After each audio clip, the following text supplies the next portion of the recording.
Hello, good morning. This is Travels with Dottie here on a beautiful Saturday morning, July 27th, 2024, and I'm on my e-bike coasting into beautiful downtown Eagle Nest, New Mexico, my little slice of paradise. And I'm taking you with me to one of the shops, one of the many shops here that has already become special to me, the kitchen shop. And I'm going to get up here very slowly on the sidewalk. And as I'm coming up here very slowly, I'm noticing, looking down the road, I'm like, oh, it looks pretty busy here in town. So as I'm going slower and slower and slower, I'm realizing I should just get off the bike and push it. Lots of people around. So that's what I'm doing here as I'm passing by these neat little shops and restaurants.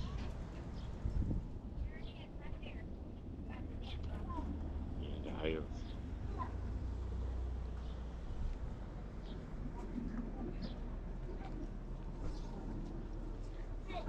I just wanted to kind of peek in this one because I hadn't really noticed it before.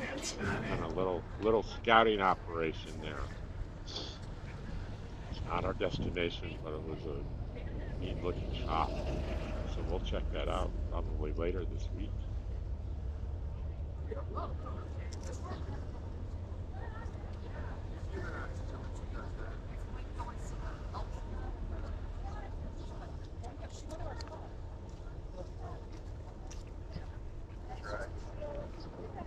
Are you in one of these pictures somewhere in the crowd?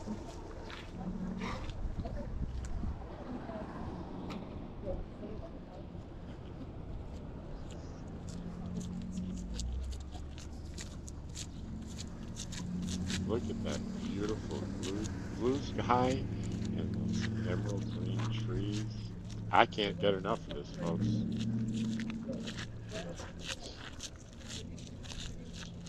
The Down at the town park, there's a ton of vendors down there, and that's where most of the They look really people pretty and they are don't cost in town anything. for. And the Hi. next video, I'm gonna kind of give you a tour of what the vendors look like there. It's not real in depth; it's short, but it gives you a nice little flavor.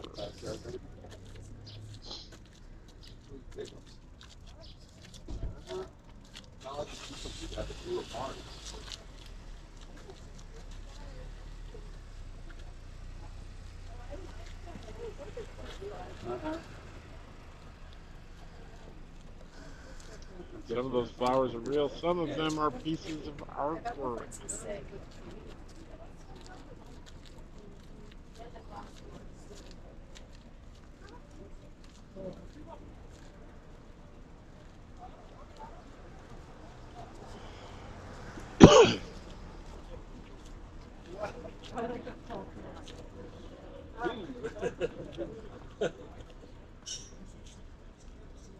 We're getting close.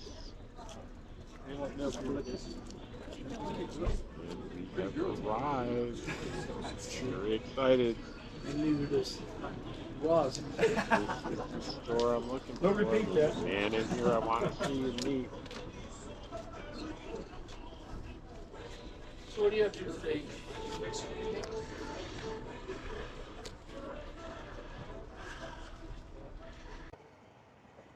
And here we are at Zella's Kitchen Shop.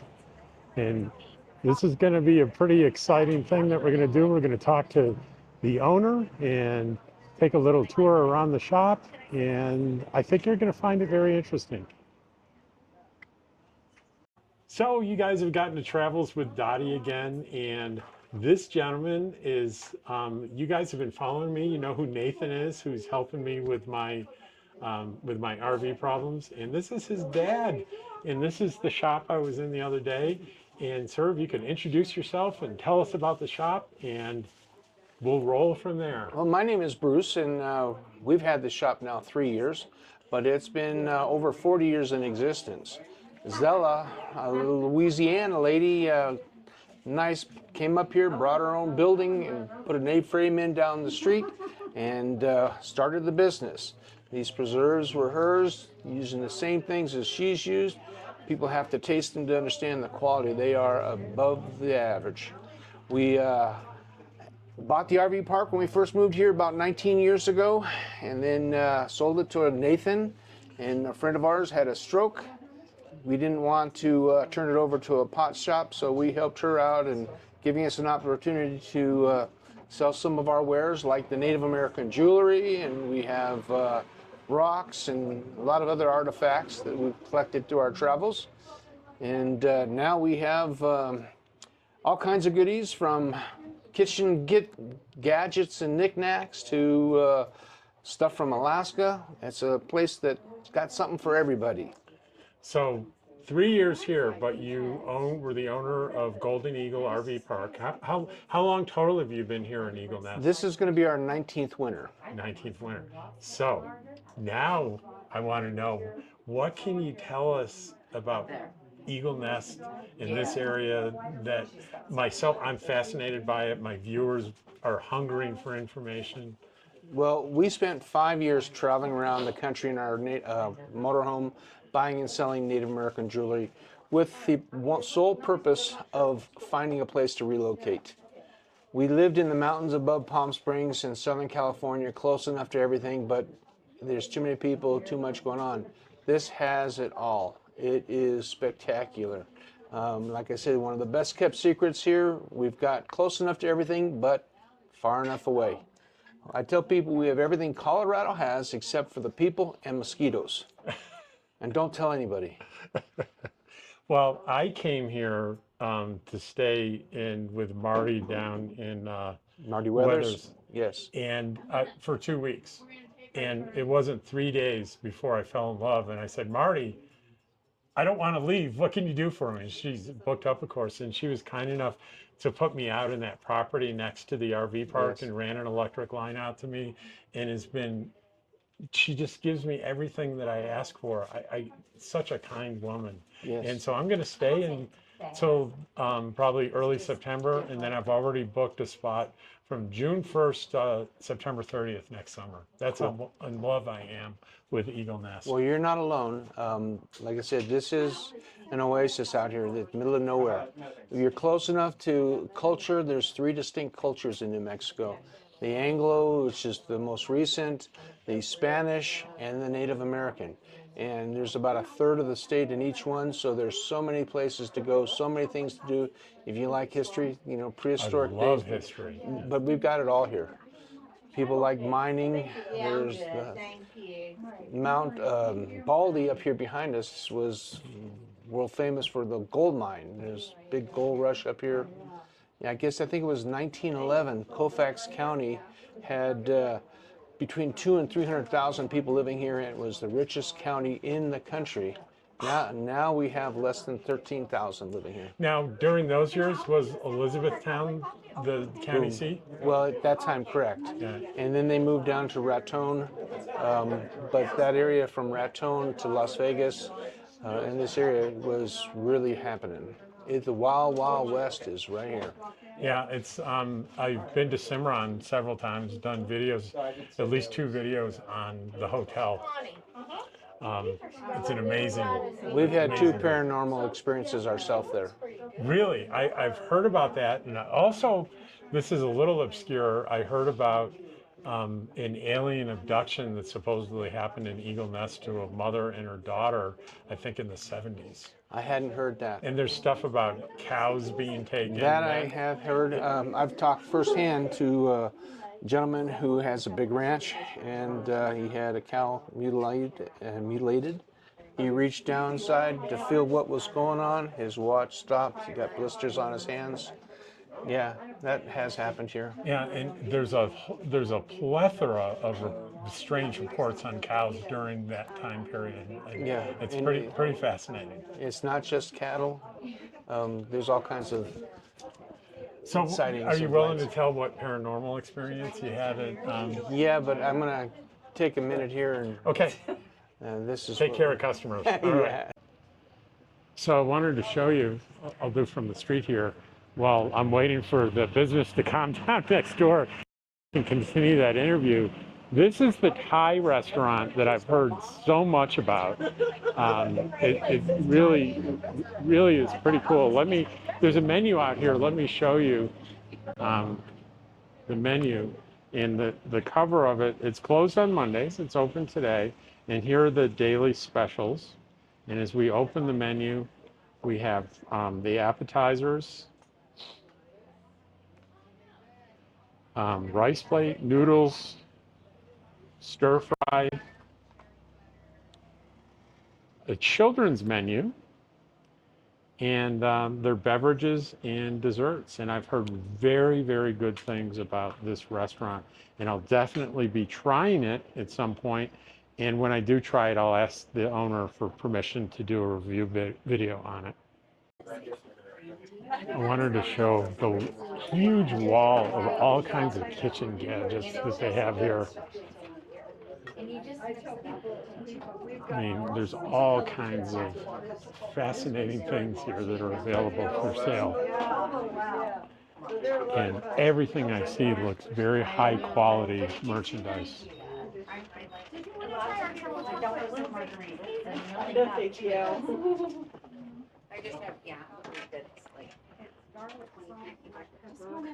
Would anybody want to try some apple butter? And here are some of the things that he was talking about in the interview, the pickled things. Mustards, balsamic onion, olive oils, vinegars, preserves. We got plenty now. I'm just following because I paid. And this looks interesting. Bacon tomato ranch dressing. That looks delicious. And sauce mixes. You guys want to try some apple butter? Try some apple butter? Sure. Oh, and red chili sauce, salsa. Thank you.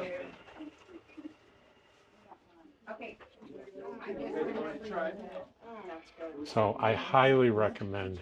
Oh, and there's maple syrup, Molina vanilla, boysenberry syrup, pure Vermont granulated maple sugar. Look at that. And then Vermont cinnamon maple sugar.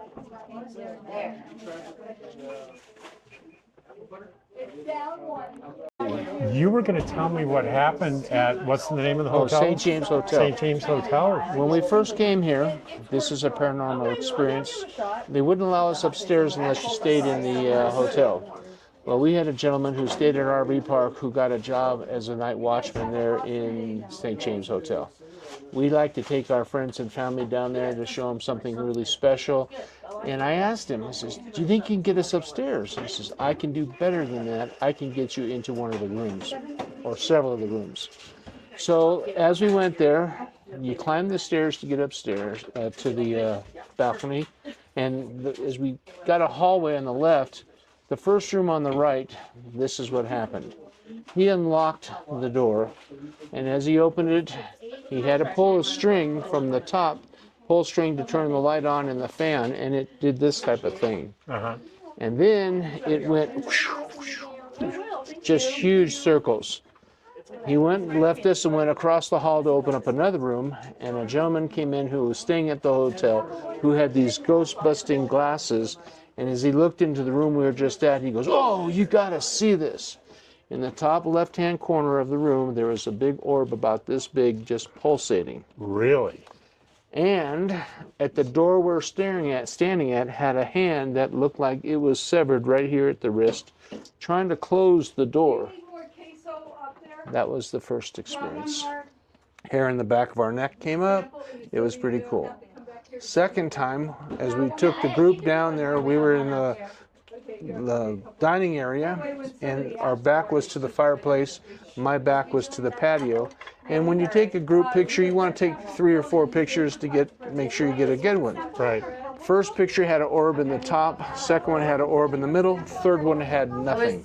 So it appeared that something went through in a matter of just a second. Wow. That's pretty amazing. Now I know it's got a history of paranormal experiences in that hotel. One of them was a gentleman won the hotel in a card game, and you can still see the card room, and they have a table there. I did a video there, and I shot the Yeah. inside of the card room. That was pretty cool. And well, as he left, they didn't like that they lost the hotel, so they shot him in the back and killed him. Now, you might have noticed that there was a locked room. That's his room. And when they had people stay in his room or go into his room, mysterious stuff would happen. So they actually locked it, and they don't let anybody in it anymore. Wow. Amazing. Annie Oakley, Wild Bill Hickok met there and developed their famous Wild West show. They ended up taking the Indians from the Cimarron area, did their first show in Cimarron, and then took it back east into Europe to show people what it was like to be in the Wild West. And there were plenty of shootings in that hotel. Plenty. Still bullet holes in the ceiling in the restaurant, you can see. And if you went upstairs, you can see how they come from the floor up. There's one even into one of the paintings there. There's a lot of history. That's kind of the Spanish, the Anglo, one of the Anglo twists. Cimarron was a big town on the Santa Fe Trail, and who's who, the Wild West, have been there. Then you come into the native culture here. We have all these cliff dwellings around. We have Bandolero. We have a church in Chamayo, which is about an hour and 45 minutes away. The Spaniards made people come from all over the world because it has sacred dirt and they've been miraculously healed. We take tours at the RV park, and we were going there as a tour group, and one of the ladies in our park said that she left her crutches there at the church, and that's Chamayo. Wow. Okay, that's just one of the stories there. And then, the native culture, they're all over, so it's kind of cool. We're close enough to everything. Hour and a half a ride, but it's a nice day trip, and the beauty is spectacular with the wildlife. They call this Eagle Nest because when they were building the dam, there was an eagle nest up there. From here to Angel Fire, I counted 13 birds of prey, and that's about a 10, 12-mile stretch. One of my neighbors counted 18. Yeah, it's an amazing area. I spent time over the pass in Coyote Creek State Park in Guadalupita. Yes. And I fell in love with Mora too. I love going to Mora. I like that area a lot. There's a lot of history there. And also Taos is not far away. Taos is a 45-minute ride from us. And the nice thing is there's the highest peak of New Mexico is called Mount Wheeler, and there is a route that circles that, and we're right on that route. So it's called the Enchanted Circle. Right. I've driven it. It's beautiful. Yes. And also Red River is not far away. I've been there several times. Yep. A little busier up there than here. A lot busier. Well, that's one of the benefits about this area. We're close enough to it, and we're far enough away. In the canyon, when the motorcycles roar at 2 o'clock in the morning, everybody hears them because it echoes in the canyon. Mm-hmm. We're much nicer here, and 8 o'clock, the town rolls up and goes to bed. Yeah. Well, thank you so much for my pleasure. The tour of your business and your stories especially. Well, you enjoy it, and thank you for your time. Okay. Well, folks, I neglected to do an outro to this video. I hope you enjoyed Nathan's dad and his ghost stories, and I was able to put some actual clips of a recent visit I made to that very hotel, so I hope that made it more exciting for you. And as always, I so enjoy you watching my videos. I'm very grateful, and I'll see you tomorrow on the next one. Take care.